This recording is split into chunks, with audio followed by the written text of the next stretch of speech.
Now, I was called into the ministry when I was a little bit of boy, but I didn't acknowledge until I became a grown man. What about you? I ran. When did you acknowledge your ministry? I wanted to be. I was the king of my school class, and my dream was to run away and be a pop singer and an actor.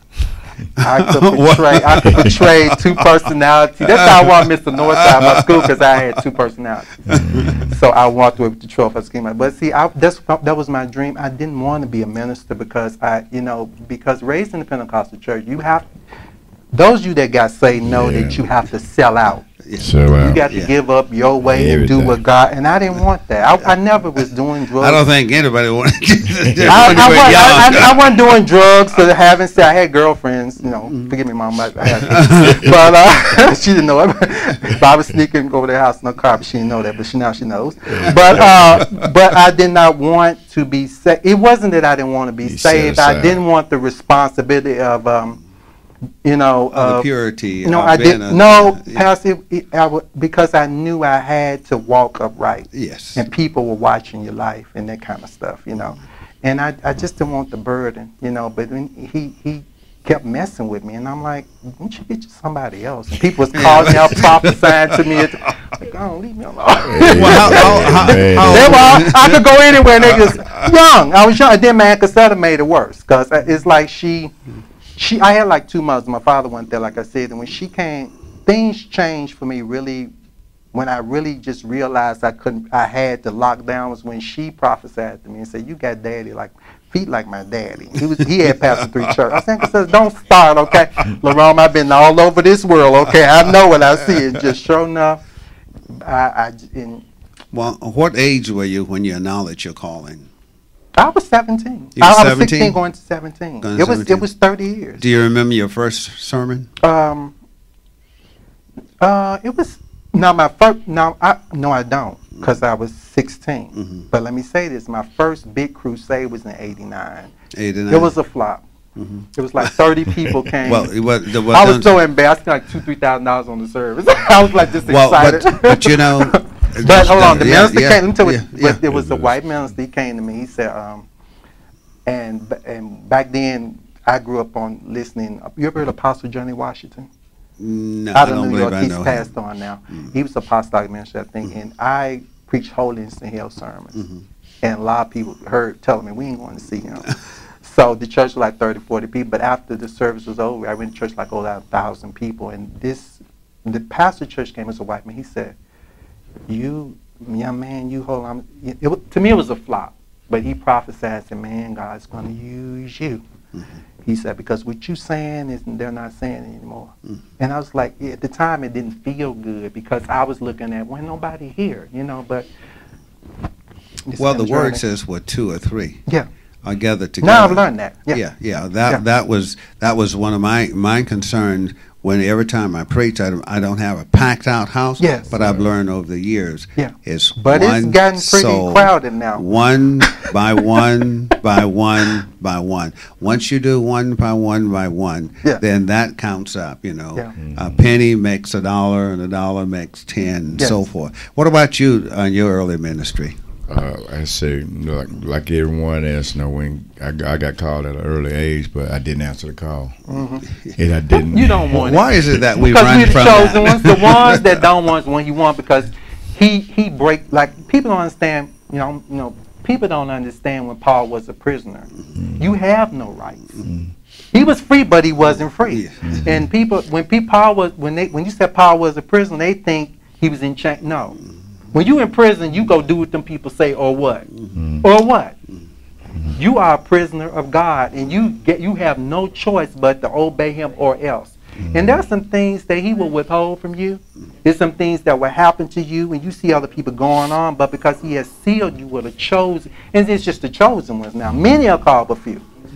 And the chosen ones are the suffering ones. They go through, but they're the ones that God usually have stand in the gap for what's going on. Have you ever pastored a church? Don't want it. One time I went.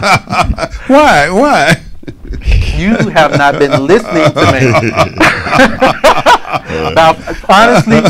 honestly, about 4 or 5 years ago, I actually was living in Florida.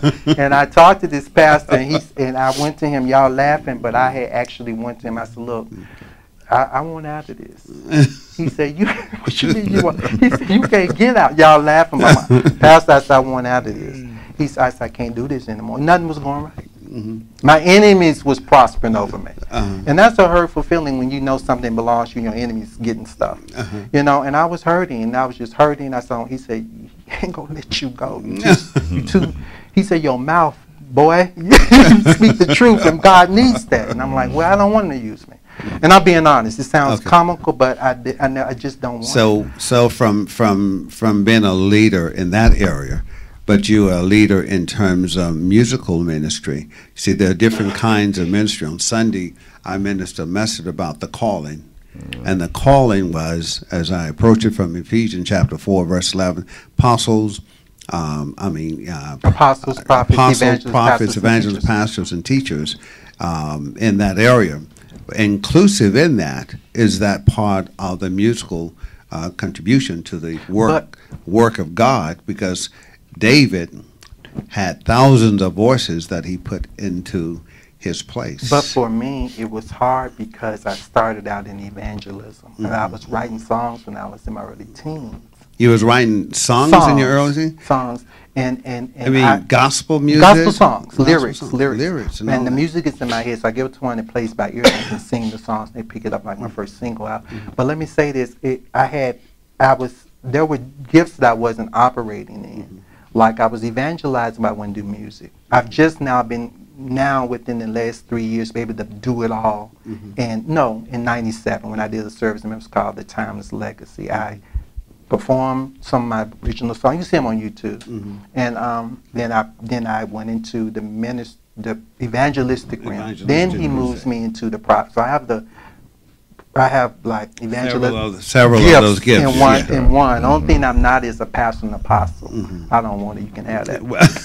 So we can build your church. Whatever God calls you to do. Well, I don't want no more. I can't deal with this. You can have that. One thing I always say, I always teach when I teach at the church is that if God has a call on our life, no matter whether we want it or not, you have long to obey we live, He gonna keep pushing us toward it. But we can say we don't want it. Like I was saying earlier about me, I knew I had a call, but then when I accepted a call and I knew what God had called me to do, and then I said, God, how you gonna do this? And God would make things happen. If you don't, he'll make it work. When we accept, he'll make it work. If you don't accept it, though, I'm telling you from experience. Look, if you don't accept it, you're talking to yourself, right? You will self-destruct. You will be self-destructing yourself, because once you accept it, you can't get out of it. That this is what it is. You say, okay, I'm stuck with this. I got to get on and do it. Amen. Well, let's look at some scriptures when God called Noah out. Oh, please. And Noah didn't really want to do it, but the Bible says Noah was found grace in the eyes of God in Genesis chapter 6, verses 8 and 9. That Noah was not contaminated or timid. He was perfect in his generation. Yeah. So we all have a generation that God places us in. Isaac was blessed in his generation. So we all have a generational area that we must operate in. And I feel at this time, this is perhaps your generation to minister to the world through music and etc. On that subject, we have a special presentation of you and music on this coming Sunday, the very first Sunday in December at 5 o'clock at the Church of Hope Ministries. And I want to get to that and ask you